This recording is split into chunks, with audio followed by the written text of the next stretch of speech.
In 1998, a 3-year-old boy vanished on his way to baseball tryouts, leaving behind no trace until 14 years later. His torn blue cap is found sealed in tree sap near an overgrown trail, reigniting a haunting investigation that uncovers how far he made it, how long he held on, and the chilling truth hidden deep in the woods. The morning Bryan Cates disappeared was clear and warm, the kind of spring Saturday that promised nothing but fresh beginnings. He was 13, wearing his favorite blue windbreaker and the red cap he'd gotten the year before for Christmas, the one with his name stitched in white thread on the inside brim. It was the start of baseball tryouts at Ridgeview Park, and he'd been practicing in the backyard for weeks, fielding grounders off the fence, pitching at the old oak tree, dreaming of hitting cleanup for the junior league team. He slung his glove over his shoulder and told his mom he'd walk the few blocks instead of taking the ride she offered. "I want to warm up my legs," he'd said with a grin. That was the last time anyone saw him. By noon, when he still hadn't checked in at the fields and wasn't answering his pager, the coaches called home. Mrs. Cates thought it had to be a mix-up. He was never late, never irresponsible. She drove the route twice, stopping at every corner and asking every passerby if they'd seen a boy in a red cap. Police were called by 2:15. A formal search began by sundown. Within 48 hours, the small Missouri town had turned itself inside out. Volunteers combed the wooded areas behind the school. Canvassers went door to door with flyers.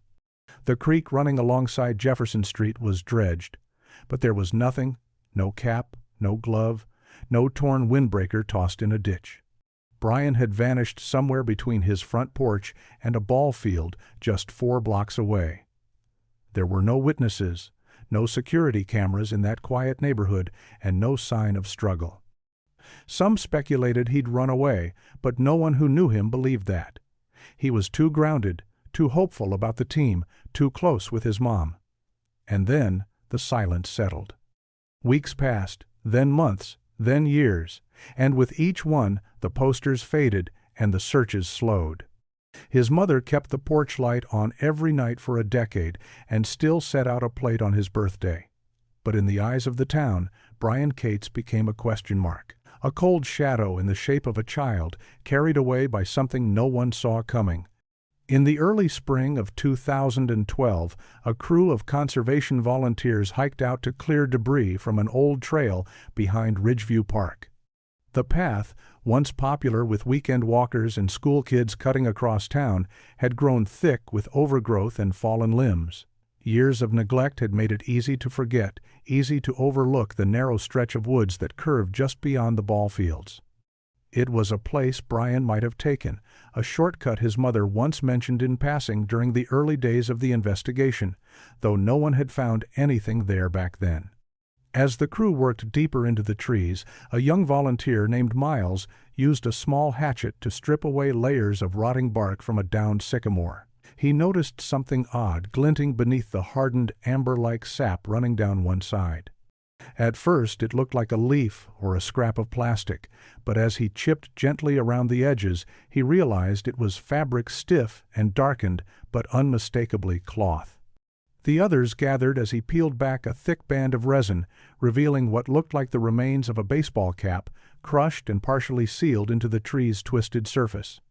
They bagged it, unsure of its significance, but brought it to the attention of the park's ranger, who immediately recognized the color and faded stitching. The red had dulled to burgundy, but the outline of white thread still curled into a familiar name, Bryan Cates. When the sheriff's office took possession of it the next day, the cap was confirmed to be the same brand and model Bryan had been wearing when he vanished. His initials were still faintly inked inside the bill. The find sent a ripple of unease through the community. After so many years, most had assumed the case would never yield another clue. But the cap, preserved in tree sap like a time capsule, was impossible to ignore. It hadn't been torn by animals or scattered by weather. It had been placed there, hidden in plain sight less than a half-mile from the ball field. And suddenly, questions that had once gone cold began to heat up again. Someone had been in those woods. Someone knew what happened that morning, And now, after all these years, the forest was finally whispering back. When the cap was first brought into evidence, Sheriff Rooker sat quietly at his desk, turning it over in his gloved hands. He had been a deputy back in 1998 when Bryan disappeared, barely a year into the job. He remembered the search, the flyers stapled to telephone poles, the way the whole town had paused for days while volunteers combed trails and creeks.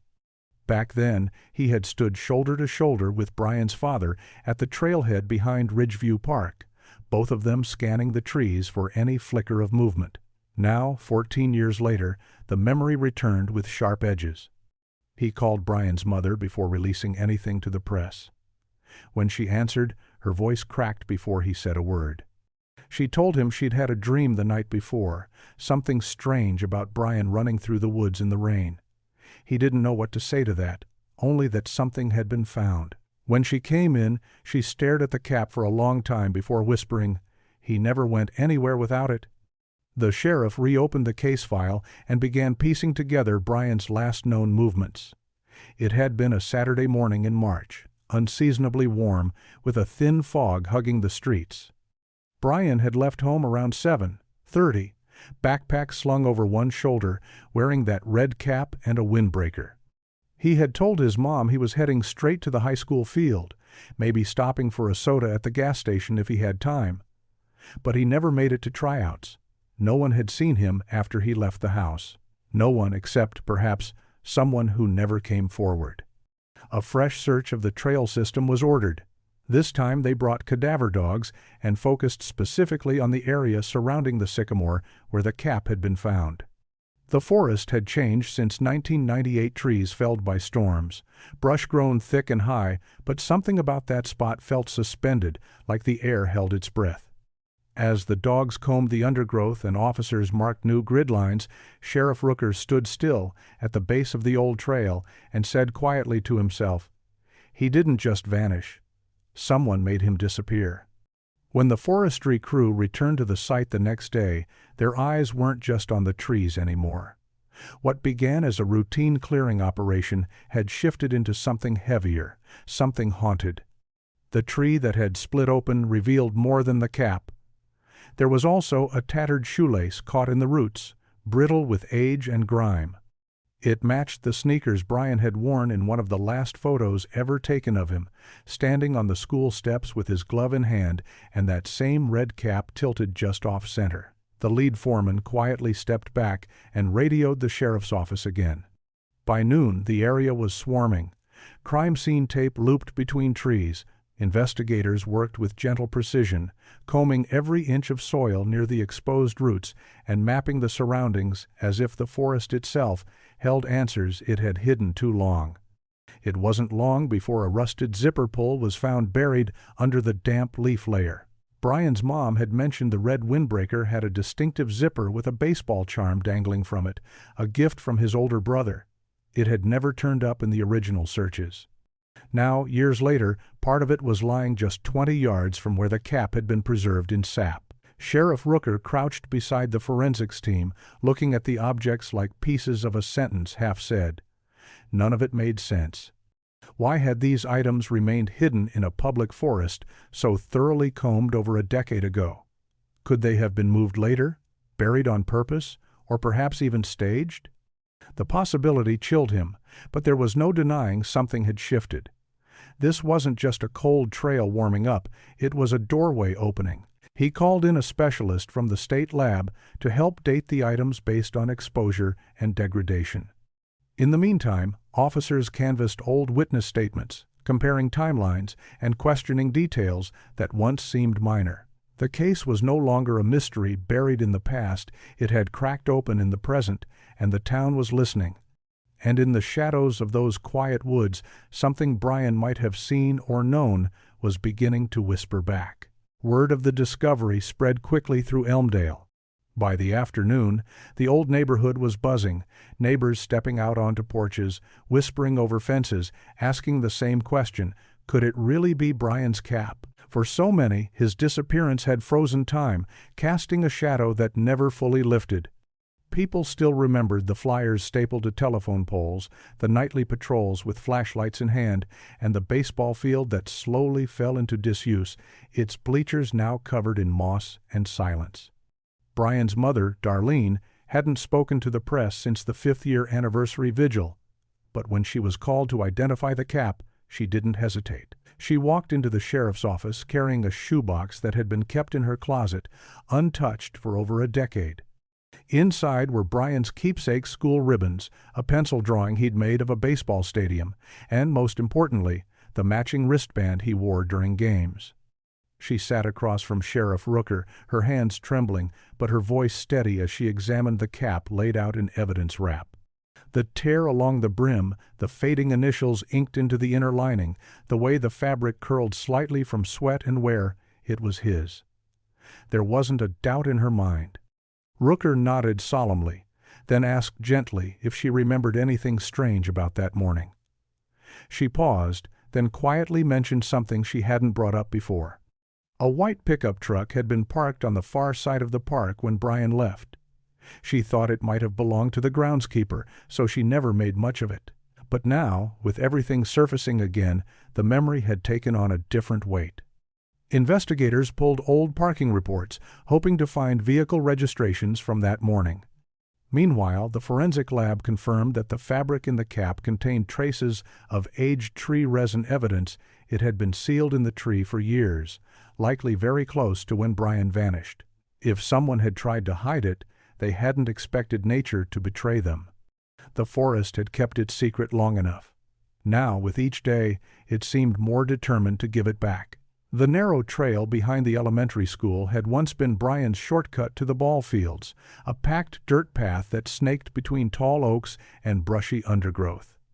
It hadn't been used in years, but Sheriff Rooker walked it now with purpose, tracing the route the boy would have taken that Saturday morning. The air was still, the kind of quiet that made even the smallest branch snap sound sharp and alive. About halfway through, Rooker paused at a bend in the path where a line of trees curved sharply toward the base of a slope. That's where the tree stood, thick, old, and scarred from the sap extraction, the torn cap still marked in photos pinned to his case file. Beside him, Deputy Maria Halston carried a tablet showing the drone's thermal images again. Just past that tree, in the deeper woods where the undergrowth thickened, was a faint square outline that hadn't been there 2 years ago. It didn't read as warm or alive, but it was clearly something man-made, wooden, rectangular, partially sunken into the ground. Not a shelter, not quite a shed. Rooker knelt beside the base of the tree, brushing aside pine needles until his fingers hit something buried just beneath the surface. It was an old, rusted hinge, bolted into a splintered board. Back at the station, Bryan's mother remembered a man her son had once mentioned, the groundskeeper's cousin, who stayed with him one summer. A quiet man, heavy-set, always wore sunglasses, even in shade. She never caught his name, but she recalled Bryan mentioning he didn't like walking by the service shed when that man was there. The memory sat like a puzzle piece that hadn't fit before, but now pressed perfectly into place. Search teams moved in that afternoon, combing the woods beyond the path. What they found wasn't a building, but a half-buried storm shelter, its doors warped and nearly sealed shut by years of moisture and shifting roots. Inside, there were remnants that hadn't seen daylight in over a decade: a baseball cleat, a cracked flashlight, the frayed edge of a sleeping bag, and deep scratches etched into the wall's interior. Suddenly, the story was no longer about a missing boy. It was about where he had been kept and by whom. The storm shelter was deeper than expected.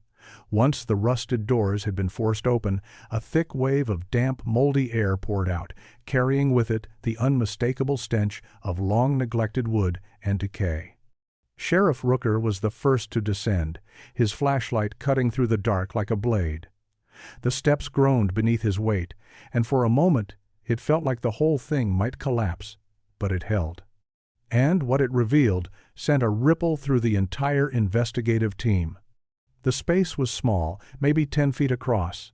The walls were lined with warped plywood, sagging in places where water had seeped through over the years. In one corner was a rusted camping stove. In another, the torn remnants of a mattress. On the floor lay scattered wrappers of candy and protein bars, now stuck to the concrete in a grim mosaic. But what drew everyone's attention were the carvings. Dozens of them, etched with something sharp, maybe a key or a nail tallies marked in groups of 7, stretching from floor to ceiling. 14 years, Rooker thought grimly, and his eyes settled on a name scratched in again and again, Bryan. Sometimes neat, other times jagged, desperate. It was no longer a theory. This shelter hadn't been abandoned after a storm. It had been used deliberately and over time. What haunted them most wasn't just the evidence of Bryan's presence, but the sense that someone had gone to great lengths to hide it all. Fresh planks had been laid atop the old entrance years ago, camouflaged with dirt and leaves. Whoever had sealed it didn't expect anyone to come looking. Back on the surface, a call came in from the lab. The cap found in tree sap had been preserved better than they'd hoped, and under UV light, fibers from the inside band revealed skin oil and fine hairs enough for a DNA profile. They ran it against the National Missing Persons Database. The match was instantaneous. Bryan's DNA had never been officially filed, but his childhood toothbrush, kept in a sealed memory box by his mother, had been provided 2 years earlier. There was no mistake. That cap had been his, and it had been lost not far from where he'd been held. The old tree, the one where the cap had been discovered encased in hardened sap, stood like a silent sentry at the edge of the marshland. Forestry crews were called in to safely extract more of the resin without damaging what lay inside. What they pulled out stunned everyone. Buried just beneath the amber-like shell were 2 more items, an aged plastic whistle and a baseball card, its corners curled, but the image still visible. It was Bryan, clad in his Little League uniform, his grin wide and unmistakable, clutching a bat nearly taller than he was. Detectives pieced together the timeline, realizing that these were not items simply dropped or forgotten in a moment of carelessness. Their placement near the base of the tree, which had since grown around them, suggested something more deliberate. The tree's growth rings showed the resin buildup had started around the same time Bryan disappeared. It was likely he or someone with him had hidden the items there in the earliest days. But why? Was it a signal? A message left in hopes it might someday be found? The forensics team examined every inch of the surrounding area. Beneath a mat of old pine needles, they uncovered disturbed soil patterns suggesting an attempt to camouflage footprints. Further out, just beyond a split in the underbrush, they found what looked like the remains of a fire pit, blackened rocks arranged in a circle and charred bits of cloth buried beneath. DNA tests were ordered immediately on everything, no matter how small. There was a growing sense that Bryan hadn't been alone out here. A nearby hunter's blind, long rotted and collapsing into itself, offered a new perspective. It overlooked the clearing and was less than 50 yards from the tree. Old binoculars left behind were fogged and useless, but a discarded soda can dated to the mid-90s. Someone had been watching this place, and not just once. Bryan's mother visited the site, holding the baseball card gently in her trembling hands. It was the first physical proof of his presence, something undeniably his, untouched for over a decade. She stood quietly, tears sliding down her cheeks, and whispered, "He was here." It wasn't the end of the search, but it was the first solid confirmation that her son had survived beyond that spring morning. The town's local historical society had no idea what they were sitting on. Stored away in a forgotten corner of their archive building was a dusty cardboard box marked simply 2009 Flood Cleanup, MISC. Inside, mixed among water-damaged photos and rusted keys, was a clear plastic bag containing a damp field logbook from the year Bryan disappeared. It belonged to a volunteer searcher named Daniel Clay, a retired firefighter who had joined the effort in the early weeks after Bryan vanished. His notes were meticulous dates, times, temperatures, wind conditions, but it was a single scribbled page that turned everything on its head. On May 4th, 1995, 3 days after Bryan disappeared, Clay recorded something strange. He'd followed a trail of flattened grass into the woods near Miller's Creek, about 2 miles from the last known location. There, he noted the sound of whimpering like a child, followed by silence. He wrote that he called out repeatedly but heard nothing more. When he radioed it in, the dispatcher told him to move on, that another team was searching the ridge. Clay marked the spot with a piece of orange tape and moved forward, assuming someone else would follow up. But no such follow-up was ever recorded. Detectives, now combing through every scrap of the old case files, couldn't find any evidence that anyone had ever returned to that specific location. The orange tape, Clay wrote, had been tied to a low-hanging branch on a white pine tree. That same area, it turned out, was less than a quarter mile from the tree that later sealed Bryan's cap. A team hiked into the forest with Clay's logbook in hand, guided by satellite maps and compass bearings.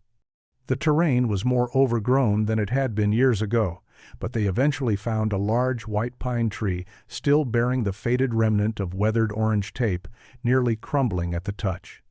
At the base of the tree, buried beneath years of leaves and moss, the soil had been disturbed. It was subtle, but fresh eyes noticed what previous searchers had missed. A narrow depression, roughly the shape of a small body curled on its side, had never been properly excavated. Quietly, one of the officers whispered, "What if he was right here all along?" And with that, the dig began. The first strike of the shovel hit something hollow. Not metal, not bone wood. A corner of it, darkened and soft from moisture, broke away with barely any resistance. The team paused, clearing more dirt by hand until the full shape emerged. It was an old wooden crate, no larger than a carry-on suitcase, partially rotted and blanketed in mold. A quiet tension hung over the clearing as the forensics team gently pulled it free and opened it. Inside were a handful of items wrapped in a flannel shirt. A flashlight, its battery compartment corroded shut, a rusted pocket knife, and a notebook, its pages warped from dampness, but still intact. When they peeled open the cover, the name Bryan Wexler was written in the unmistakable, slightly messy print of a 12-year-old. The air shifted. This wasn't just a box of tools. It was a time capsule from a boy who was clearly planning to survive. Most of the pages were lists. What he had eaten, what he saw, what he heard at night. But near the middle was a passage that brought everything to a halt. Bryan wrote about waking up alone. He had been separated from someone he only referred to as Mr. C. He described following a stream, hiding when he heard voices, and finally finding what he called a quiet tree to rest beside. He had written about wanting to get back home and how the days were blurring together. The last entry simply read, "Still waiting." The notebook offered no clear answer about who Mr. C was or why Bryan had been out there alone for so long. But it confirmed what investigators had begun to suspect. Bryan had been alive in those woods for at least several days, possibly longer. He had been lucid, resourceful, and still hopeful. That realization hit hard, especially for his parents, who were shown a copy of the notebook before it was made public. Bryan's mother clutched the flannel shirt as if it were his own arms wrapped around her. His father said nothing at all, just stared out into the trees for a long time, like maybe, just maybe, if he looked long enough, his son might step out from between the trunks, smiling, ready for that baseball game he never made it to. The town hadn't held a little league game in years. After Bryan vanished, the league slowly dissolved. Some said it was out of respect. Others admitted it was just too hard to watch boys run the bases when one of them never got the chance. But on the 14th anniversary of his disappearance, a quiet but determined group of former coaches and parents decided to host a commemorative game, not for competition, just remembrance. They chose the old diamond where Bryan would have played that day. The bleachers were warped, the scoreboard dead, but the field was mowed and lined, and kids from the current middle school class came in borrowed uniforms. As the sun dipped behind the trees, the game began without announcements or speeches. Just the sound of leather gloves popping and aluminum bats cracking under the late summer sky. Bryan's parents sat quietly in the front row, the torn cap recovered from the tree sap now sealed in a display case beside them. A few people asked if it was too hard to be there. Bryan's mom said softly, "It's hard not to be." Around the third inning, something strange happened. A man in his 60s, quiet and alone, approached one of the police officers near the concession stand. He handed over an envelope, then walked away before anyone could ask his name. Inside were 2 photographs and a note. One photo was of Bryan, slightly blurry, but unmistakably him, sitting beside a campfire, his face half-lit and older than the last time anyone had seen him. The other was of a log cabin, small, isolated, and nearly swallowed by pine. The note had no signature, only coordinates scribbled in pen, and 5 haunting words. "He lived longer than you think." Investigators acted fast, dispatching a search team the next morning. The location was remote, well beyond any trail, almost a day's hike from the nearest ranger station. But the possibility that Bryan had survived, if even for a short while, ignited something that hadn't been felt in years. Hope, now laced with ache. The photo, the note, the coordinates, they didn't just reopen the case. They reopened every wound the town had tried to quietly bandage. The coordinates led them to a dense stretch of forest nearly 20 miles past where the original search had ever gone. It was the kind of place that swallowed noise and light, where GPS signals flickered and the underbrush grew thick with thorn and fern. The team set out early, joined by a seasoned ranger who knew the Smokies like the back of his hand and remembered Bryan's case well. He was the kind of kid who waved to everyone, he recalled quietly as they hiked. "Couldn't have been more than 10 when I saw him last. Backpack too big for his frame." The hike took longer than expected. Fallen trees blocked paths, and sudden drops forced detours. By mid-afternoon, the air was heavy with the scent of moss and pine, and the forest canopy filtered the sunlight into shifting shadows. Just when the team began to think the coordinates might have been a cruel trick, they reached a small clearing, barely visible from the slope above. There, tucked beneath a shelf of rock and nearly overtaken by saplings, stood a single-room log cabin. Its roof sagged inward, and the front door hung crooked on one rusted hinge, but it was there, real, not imagined. The cabin looked abandoned for years, but when they stepped inside, the air still held a faint trace of something familiar. Smoke, maybe, or old clothes. They found a wood stove with charred ash still inside. A wool blanket folded on a cot, a pair of child's sneakers, size too small for a grown man but too big for a boy Bryan's age when he vanished. They were worn, one lace broken and tied with a knot, as if repaired by someone without access to more. Then, on a narrow shelf near the window, they found a notebook wrapped in plastic. Its cover had darkened with moisture, but the first few pages were intact. The handwriting was uneven, as if written by someone young or unpracticed, and the first line simply read, "I made it past the river." No name, no date. But for the first time in 14 years, the story was no longer frozen in 1997. Bryan had lived, at least for a while. And now, finally, the forest was beginning to speak. The notebook was fragile, its edges curled and faintly water-damaged, but page after page revealed a story that no one expected. Bryan had written about the day he disappeared, or at least pieces of it, in simple, matter-of-fact sentences. He mentioned taking the trail behind the church to cut time, something he'd apparently done before without telling his parents. Saw a deer near the creek, took a wrong path, got turned around. One line read, followed by, "Found the cabin. No one here but warm inside." There were no dates, only observations scattered like breadcrumbs. He described the sound of planes overhead, trying to build a signal fire, rationing food from his backpack. Then came a chilling shift in the entry's mentions of voices in the woods that didn't answer when he called out, and a man's shadow seen more than once, but always disappearing before Bryan could get close. The search team fell silent as they read, everyone understanding the weight of what they were holding. This wasn't just evidence. It was a child's last attempt to leave a trace behind, to not disappear completely. His entries became shorter, written in a shakier hand. Cold. Firewood gone. Then, heartbreakingly, don't know if anyone is looking anymore. Outside, The sky was starting to dim. The forest, despite the revelation, felt heavier, as if it had swallowed too many secrets for too long. A forensic crew began photographing and bagging the notebook, shoes, and bits of old cloth found in the corner of the room. Nothing else in the cabin offered clues about how long Bryan had survived or what had ultimately happened to him. But that notebook, those pages, proved one thing beyond doubt. Bryan had made it farther than anyone ever imagined. He hadn't been snatched at the road or drowned in a creek. He had fought to live, and he'd written it all down, waiting for someone to find it. As they secured the cabin for further investigation, the ranger whispered, almost to himself, 14 years, and he was right here.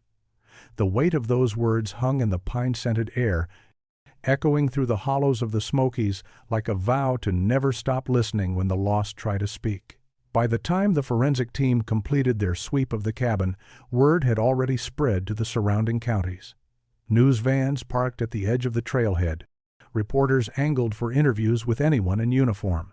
But the core group detectives, rangers, and one quietly trembling family stayed focused on what mattered, putting together the full story of what had happened to Bryan Nolan. The torn cap, the decaying notebook, the scraps of flannel, it all pointed to a boy who had survived for a time but ultimately succumbed to isolation, exposure, or something worse they hadn't yet uncovered. Back at the sheriff's department, the evidence was being analyzed with meticulous care. One particular piece, a twig-sized strip of fabric stuck to a rusted nail near the cabin's back door, tested positive for dried blood. It hadn't yet been confirmed if it matched Bryan's DNA, but the implication was clear: he had injured himself. Maybe not critically, but enough to leave a trace. It painted a haunting picture of a young boy trying to navigate the forest, wounded and scared, pushing through until he couldn't anymore. Bryan's mother, Mary Ann, had been asked gently if she wanted to see the site. She hesitated only a moment before nodding. When she arrived at the cabin's clearing, she stood in the doorway without stepping inside.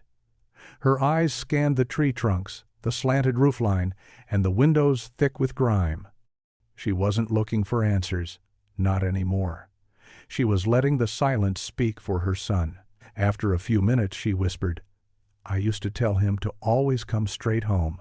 He must have thought he'd find his way back. He must have thought we'd find him."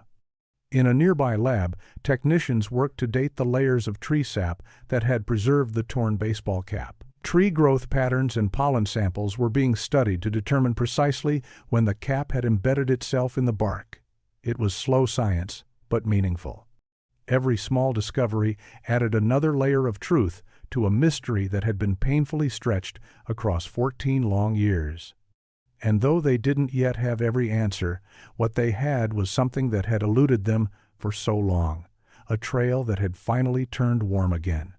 When the lab results came back, they confirmed what many had already suspected. The blood found on the scrap of fabric did match Bryan Nolan's DNA. It was a breakthrough, but not a relief. It meant that at some point after going missing, after wandering deep into the woods, Bryan had been injured. It didn't tell them how badly or if someone else had caused it, but it narrowed the timeline.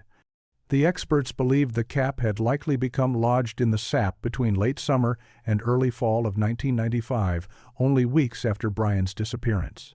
It was possible he had reached the cabin then, seeking shelter in the dense wilderness. Detectives revisited the area, this time combing the woods with trained cadaver dogs and ground-penetrating radar. If Bryan had perished nearby, there was a chance that the forest, as unforgiving as it was vast, had taken him in. They spread out in grids, moving deliberately. They knew the forest could keep secrets for decades. Every step felt heavier, now that they had a direction, now that they were close. Down at the sheriff's office, old files were being re-examined. A deputy found an unlogged call from the summer of 1995, reported by a hiker who claimed he heard someone shouting near the northern ridge, just a few miles from where the cabin stood. At the time, it had been dismissed as an echo or wildlife, but now it was impossible not to see it as a missed clue. The date of that report aligned with the projected window of when the cap was sealed in sap. Bryan's father, Henry, who had quietly sat through every new update, asked one day if he could visit the site.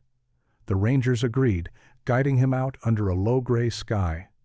He stood silently beside the cabin, one hand resting on the tree that had held his son's cap for all those years. He was so excited that day, he murmured, voice catching. He was wearing that cap when he left the house. Said it was lucky. It wasn't just an investigation anymore. It was an unraveling of time, a slow stitching together of all that had come undone. Each discovery was no longer about mystery. It was about honoring a boy who had never made it to tryouts, but who had never truly been forgotten. The search team expanded into a steep ravine east of the cabin after a forestry map revealed an old hunting trail that had long since been swallowed by overgrowth. It was a path no one had mentioned before, not even in the original search. The trail dipped sharply into a gully scattered with moss-covered boulders and rotting tree trunks, a place so shadowed even midday sun barely touched the forest floor. It would have been easy to miss, even for someone experienced. For a disoriented boy carrying only a backpack and dreams of joining a baseball team, it could have felt like a way out or a trap. They marked the area and began probing the soil with careful precision. Fallen branches and years of leaf buildup concealed hollows and holes. Late in the afternoon, one of the searchers called out softly. Beneath a mound of decomposed bark, they had uncovered what appeared to be the metal grommet of a shoe. A child's sneaker, faded and twisted by time, still bore the faint imprint of a logo Bryan's mother had described in his missing persons report. Nearby, caught between rocks and partially embedded in a patch of old fern roots, lay a broken plastic comb. It was blue, the kind Bryan carried in his back pocket for luck. A hush fell over the team as the realization settled in. No remains were found that day, but what they had uncovered painted a grim picture. Bryan had made it far farther than anyone had guessed. He hadn't been snatched in town or lost near the road. He'd walked deep into the woods, maybe confused, maybe hurt, and ended up in this forgotten cut of earth, hidden by time and trees. Word reached Bryan's family before the press. His older brother, now in his 30s, stood in the kitchen of their childhood home, staring at the photos of the items the team had found. He ran a hand over the comb through the plastic evidence bag and said, barely above a whisper, "He never let go of this, even when we teased him for carrying it." Their father nodded slowly, grief etched into the corners of his face. He was trying to find his way. And after 14 years, they finally were too. As news of the discoveries near the ravine spread quietly among the local search teams, a retired firefighter named Glenn Harper came forward with something he'd kept to himself for years. Back in the spring of 1999, just months after Bryan vanished, Glenn had been turkey hunting near that same stretch of forest. He'd seen what he thought was an old backpack caught in the crook of a tree branch. It was high up, maybe tossed there by floodwaters or a windstorm. He hadn't thought much of it at the time, figured it belonged to some careless camper or teenage hiker. But now, hearing that Bryan might have reached that same area, Glenn felt a gnawing unease in his chest. He contacted the sheriff's department the next morning. A crew was dispatched to the area Glenn described, and despite the years that had passed, they managed to find the spot with the help of some old trail markers still etched faintly into the bark. The tree had grown taller since Glenn's sighting, but wedged between two thick branches just over 8 feet off the ground was what appeared to be a torn strap fused with moss and bark. One of the deputies climbed up, gently cutting away the overgrowth. What came loose was half of a nylon backpack, badly faded and weather-beaten, the zipper rusted shut. Inside, remarkably preserved thanks to the tight seal and dry weather that spring, were a few crumpled baseball cards, a small flashlight that no longer worked, and a pack of gum with the foil still intact. But it was the ball cap jammed at the bottom of the bag that stopped everyone cold. It was red, with a frayed brim and a faded team logo, the same cap Bryan had worn in the photo his mom clutched in her wallet for over a decade. One side of the cap was shredded, the fabric stiff and yellowed with sap that had seeped into the threads, hardening it like amber. Somehow, impossibly, it had survived. Deputies wrapped the cap carefully and brought it back to evidence.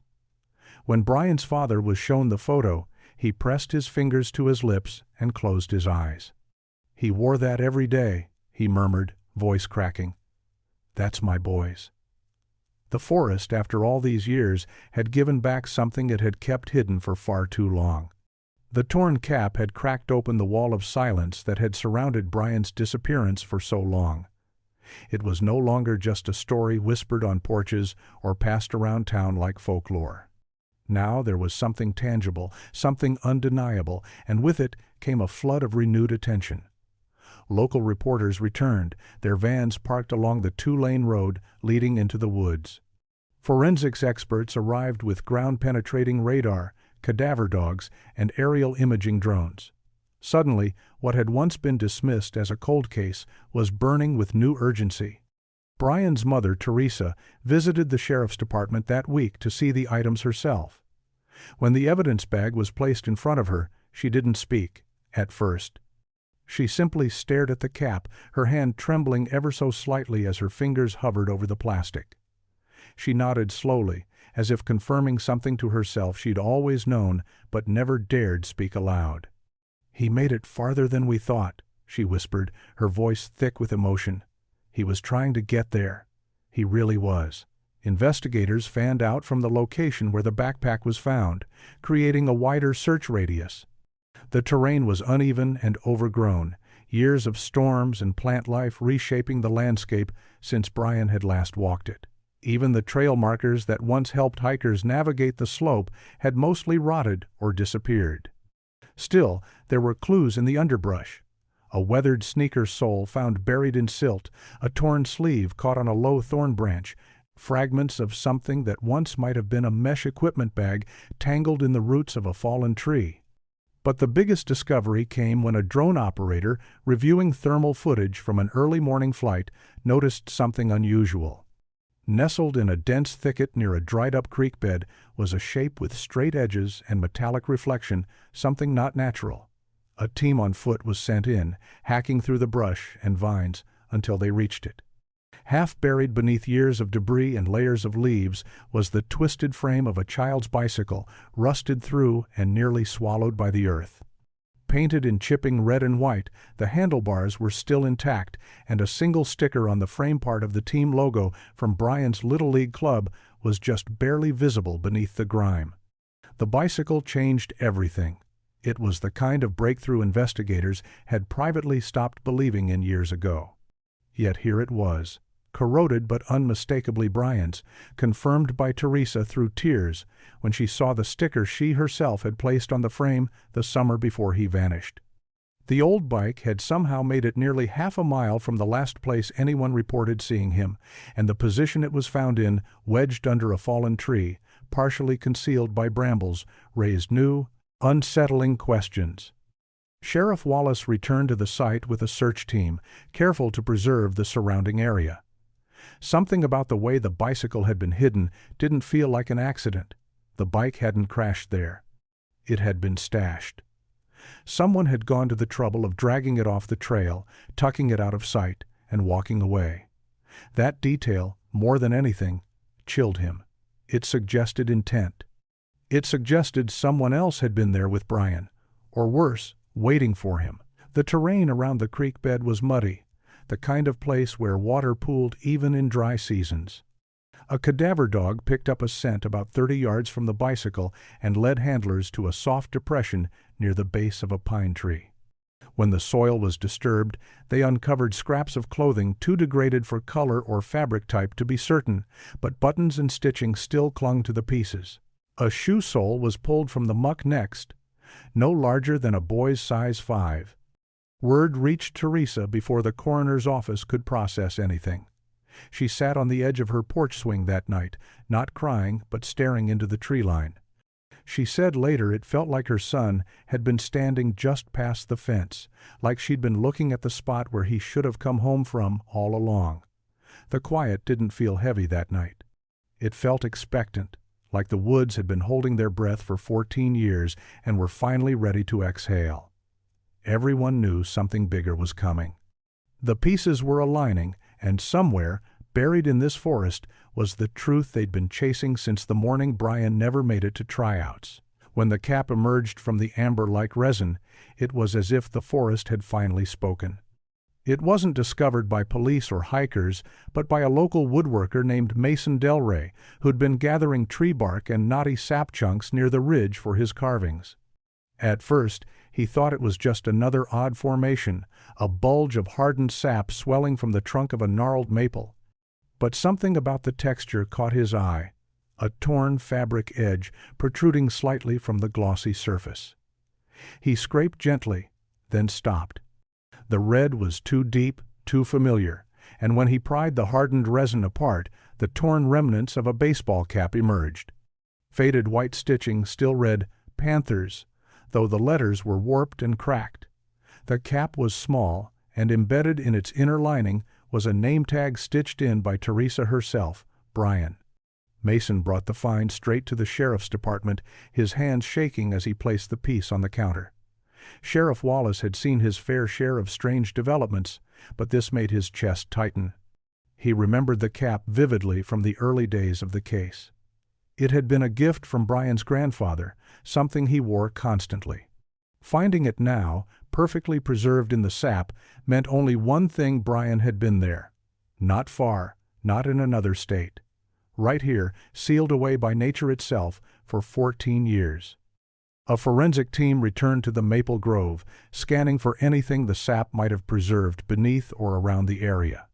The tree was split near its base, showing signs of trauma, as if someone had slammed something or someone against it. Dogs picked up faint scents, degraded and uncertain, but enough to chart a likely path. Investigators began remapping the entire case, and what was once an impossibly wide radius of possibilities began to narrow into a focused, haunting corridor of forest.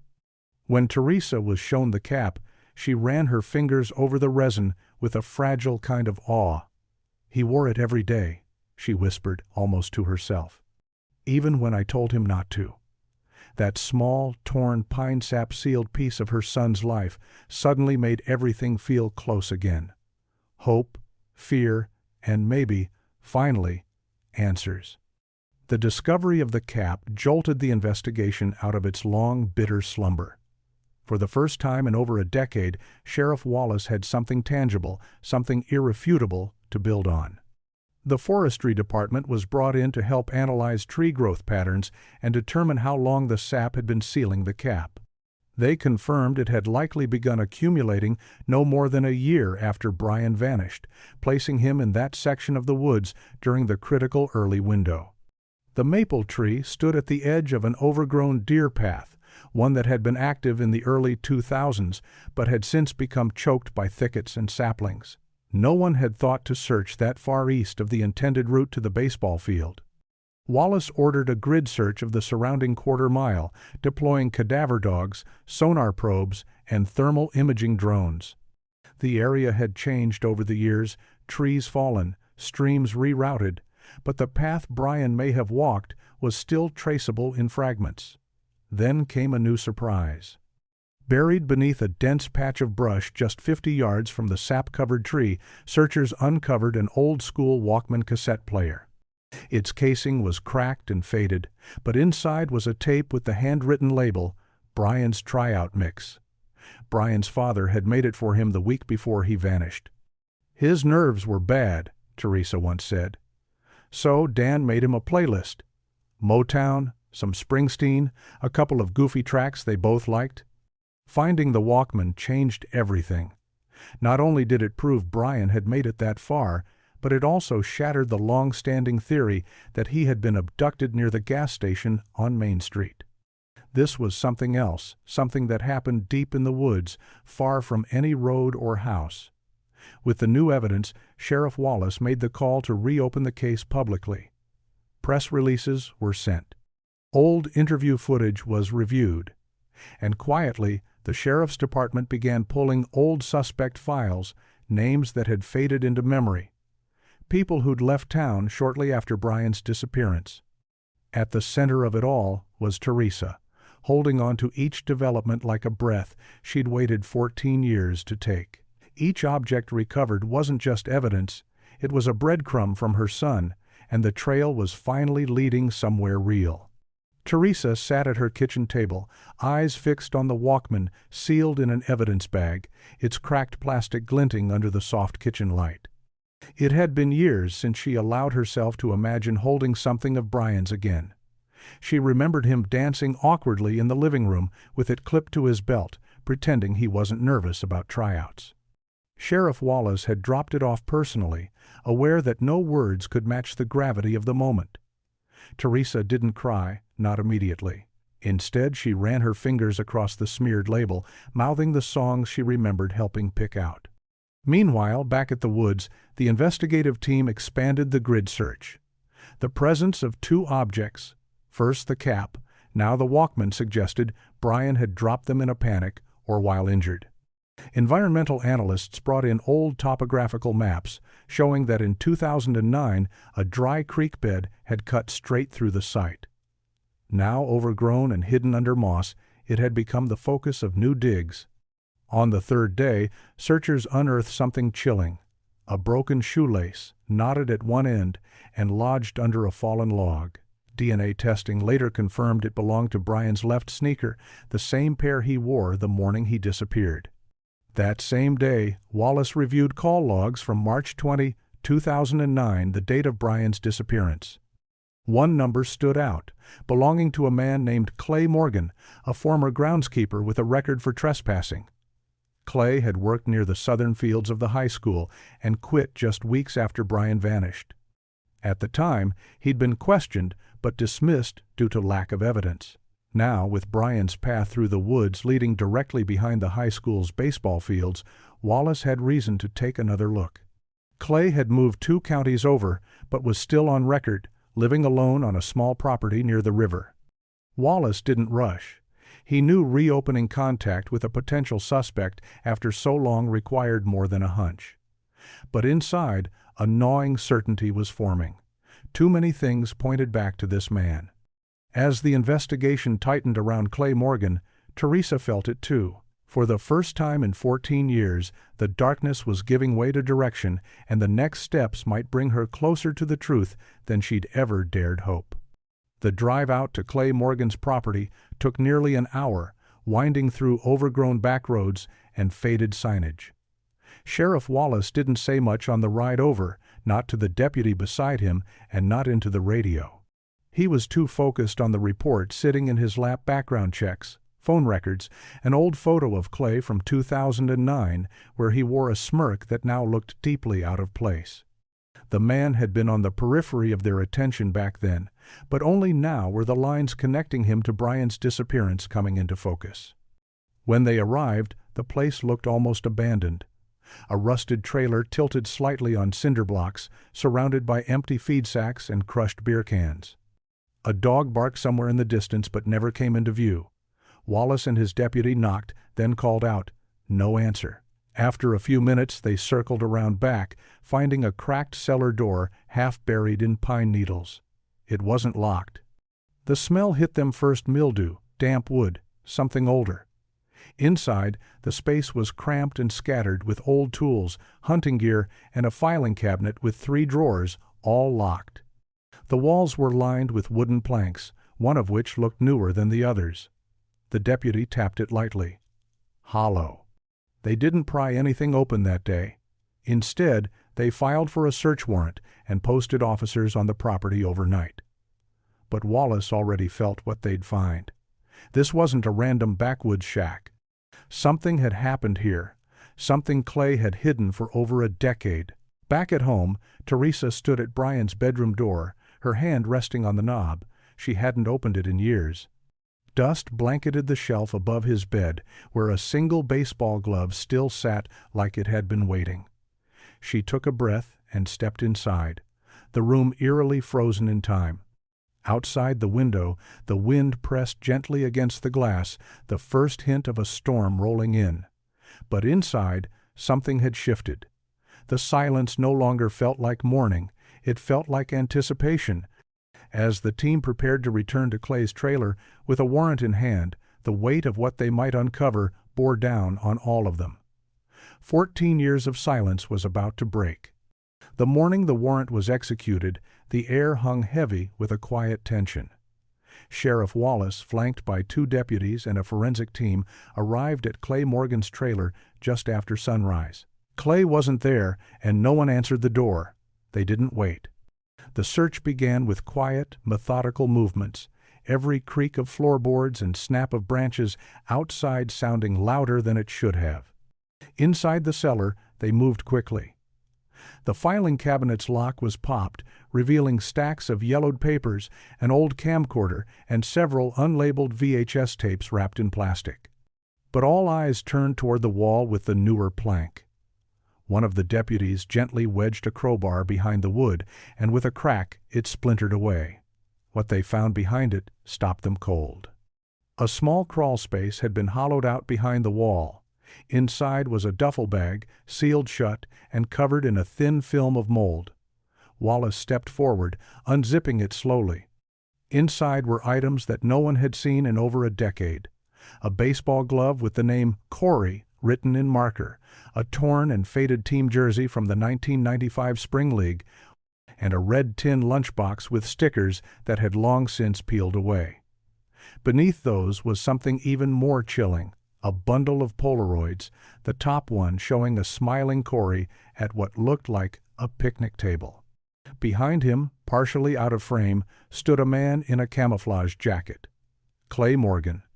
The evidence was overwhelming. One of the deputies left to radio the discovery while the forensic team began documenting every inch of the space. The sense of relief was mixed with an unspoken horror. They had confirmation now, but not closure. Not yet. Miles away, Teresa sat at her kitchen table, her hands folded tightly around a mug of tea that had long gone cold. The phone rang once, then twice. When she answered, she didn't speak at first. She only listened. Then her shoulders sagged, and for the first time in years, her expression changed. Not peace, not entirely. But a weight had shifted. The answers were finally coming, carried not by hope, but by truth pulled from the shadows. And in that moment, she was ready for whatever came next. The news broke across town before the sun even had a chance to dry the dew on the lawns. Sheriff Wallace's department issued a brief statement confirming that physical evidence tied to Corey Wilkes had been recovered in a private residence and that an arrest was imminent. No names were mentioned, but no one needed to be told. By mid-morning, every neighbor on Hollow Birch Road was peering from their windows as unmarked cruisers pulled into Clay Morgan's driveway. Wallace didn't dramatize it. Clay had returned home shortly after sunrise, unaware his trailer had already been searched. He looked confused at first, then defiant. But when Wallace recited the Miranda warning, Clay's expression flickered. It was brief, almost imperceptible. But for a split second, his face dropped not with panic, but with something darker. Acceptance. He didn't resist. They cuffed him gently, almost cautiously, like he might shatter if handled too roughly. As he was led to the car, a small group had gathered on the edge of the gravel drive, neighbors, reporters, and behind them, a single figure standing still in the shade of a tree. Teresa Wilkes didn't speak, didn't move, but her eyes followed Clay as he passed. Back at the station, Wallace and his team sat Clay down in the interview room. He said nothing for the first 20 minutes. Just stared at the table with a strange calm. When shown the duffel bag and the Polaroids, he didn't flinch. Only when they placed Corey's torn red cap in front of him did something crack. He looked at it for a long time, then let out a breath like it had been held for years. "He was just a kid," Clay muttered. Then he went quiet again. The confession didn't come all at once. It arrived in pieces, like smoke rising from a long-dead fire. Clay talked about the spring of 1995, about a lost temper, about fear. The details were difficult, painful, and incomplete. But the shape of the truth was there, finally. The veil had lifted, and for those who had waited 14 long years, even fragments were better than silence. Outside, the sky stayed gray, like the mountain air was holding its breath. But for the first time in a very long time, it felt like something was about to shift. They began digging behind Clay Morgan's trailer at first light, guided by a map sketched hastily during his partial confession. The air was cold and heavy, and the only sound came from shovels cutting into the frost-hardened soil beneath a patch of overgrown brush and rusted fencing. Clay had pointed to it on the page with a shaking finger, mumbling that no one had ever gone back there, not even him. Deputy Lena Cruz worked alongside the forensic team, her boots sinking into the mud as they moved aside debris, old tarps, and forgotten beer cans. Every few minutes she glanced toward the porch, where Teresa Wilkes sat wrapped in a borrowed blanket, her eyes fixed on the trees rather than the scene unfolding just yards away. She hadn't spoken since arriving. Sheriff Wallace had asked once if she was sure she wanted to be there. She only nodded. Then the digging stopped. A sharp shout pierced the still morning air, and the team huddled around a shallow impression in the ground. Something had been buried there, sealed in a metal box, now rusted through in places. They lifted it carefully, brushing off soil as they pried it open. Inside were the remnants of a blue windbreaker, a leather baseball glove, and the unmistakable remains of a child's shoe. The stitching on the tongue still faintly showed the name Corey W. in faded ink. Teresa stood but didn't move forward. She didn't cry. She just looked, her arms crossed tightly, her body swaying ever so slightly as if a gust might knock her down. Behind her, the mountain fog began to lift. Wallace called in the coroner, and Lena knelt beside the box, her hand briefly brushing over the glove. "He never had a chance to make it to the field," she said quietly. No one responded. They didn't need to. By noon, news cameras had gathered again. Wallace declined to speak until the remains were properly identified, but he didn't need to say it. The whole town already knew. After all the years of waiting, of not knowing, the ground had finally given up its secret. And somewhere in that quiet clearing, with sun filtering softly through bare branches, a mother's long nightmare came to rest. 3 days after the final search, Corey Wilkes was laid to rest in the very cemetery where his father had stood every year on his birthday, leaving behind a new baseball just in case. The headstone, carved from smooth gray granite, read simply, Corey James Wilkes, 1972-1984, our brightest light.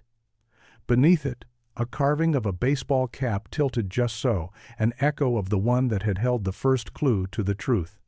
The town of Breckham Falls turned out in quiet waves. Men who'd once coached Little League, now silver-haired and stiff-kneed, stood shoulder to shoulder with the kids they once hollered at from dugouts.